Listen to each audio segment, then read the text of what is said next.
أعوذ بالله من الشيطان الرجيم. بسم الله الرحمن الرحيم.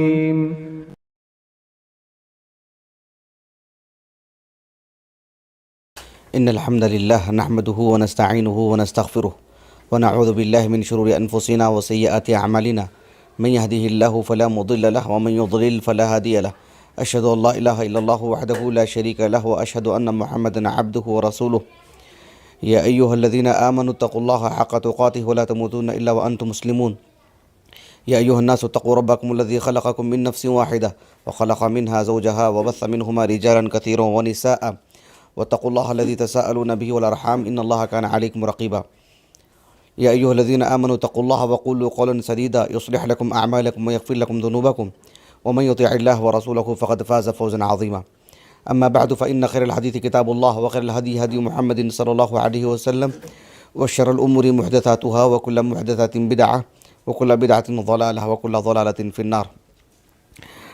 محترم اہل علم، انشاءاللہ آج ہماری تاریخ کی 3 عظیم شخصیتوں کا نہایت اختصار سے ان کا تعارف آپ کے سامنے رکھوں گا. آپ جانتے ہیں کہ ہم اس سے پہلے بھی کافی شخصیات لے کر کے آپ کی خدمت میں حاضر ہوئے تھے.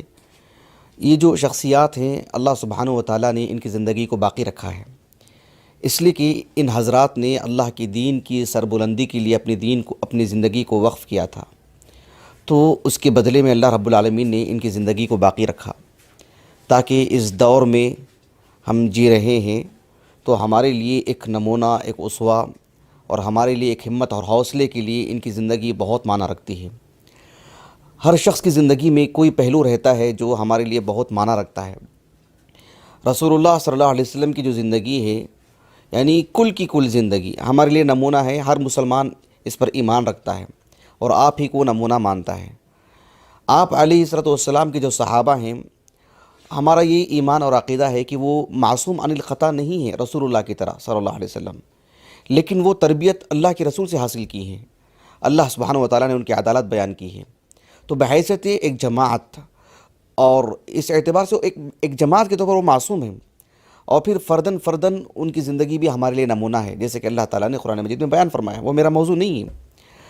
تو بعد کی جو شخصیات ہیں ان کی زندگی کو جب ہم پڑھتے ہیں تو یہ بشر ہیں، بشری تقاضے کچھ ہوتے ہیں، لیکن ان کی زندگی چونکہ دین کو پڑھنے پڑھانے اور اسی کے لیے یہ فکر مند تھے، تو ان کی زندگی بہت ہی سلجھی ہوئی ہوتی ہے، بہت سنجیدگی ان کی زندگی میں نمایاں رہتی ہے. تو آج کی 3 شخصیتوں سے متعلق جو میں آپ کے سامنے رکھنے جا رہا ہوں، اس کے کچھ مقاصد تھے، وہ بھی آپ کے سامنے ہونے چاہیے. یہ جو ابن الاثیر ہم جو کتابوں میں پڑھتے ہیں اور جو ہے ان کی تالیفات ہم دیکھتے ہیں، اہل علم کی زبانی سنتے ہیں، اور کوئی تاریخی بات ہوتی ہے، کوئی شرح الغریب کی بات ہوتی ہے، کبھی کچھ اور بات ہوتی ہے، اور نیچے ابن الاثیر کی کتابوں کے حوالے دیے جاتے ہیں، تو ایک طالب علم یہی سمجھتا ہے کہ ابن تیمیہ اور ابن قیم، ابن کثیر کی طرح کوئی ابن الاثیر بھی ایک شخص ہیں، جبکہ بات ایسی نہیں ہے. ابن الاثیر یہ 3 شخصیتیں ہیں، 3 بھائی ہیں، اور جو ہے تینوں بھائی بھی ابن الاثیر ہی کی اسی کنیت سے مشہور ہیں، اسی نام سے منسوب ہیں، اور تینوں اعلام ہیں، تینوں بڑی شخصیتیں ہیں. کسی کو التباس نہ ہو، کسی کو اشتباہ نہ ہو، اہل علم نے شروع دن سے اس اشتباہ کو دور کیا ہے. حتیٰ کہ آپ دیکھیں گے کہ ان تینوں بھائیوں کے جو معاصر ہیں، یاقوت الحموی رحمہ اللہ، ان کے جو کتاب ہے معجم الادباء، آپ دیکھ سکتے ہیں، انہوں نے ان بھائیوں کی جب زندگی کو لکھا تو اس کو نمایاں کیا کہ یہ الگ ہے، وہ الگ ہیں، وہ الگ ہے، گو کہ تینوں ابن الاثیر ہیں. ان کے ایک اور معاصر ہیں ابن خلکان رحمہ اللہ، وفیۃ الاعیان میں مستقل طور پر نشاندہی کی ہے کہ یہ بھائی ابن الاثیر ہیں، لیکن ان کے اور بھائی بھی ابن الاثیر ہی سے مشہور ہیں. ان کے ایک اور بھائی بھی ہیں، وہ بھی ابن الاثیر سے مشہور ہیں، تاکہ طلبہ کو جو ہے التباس نہ ہو.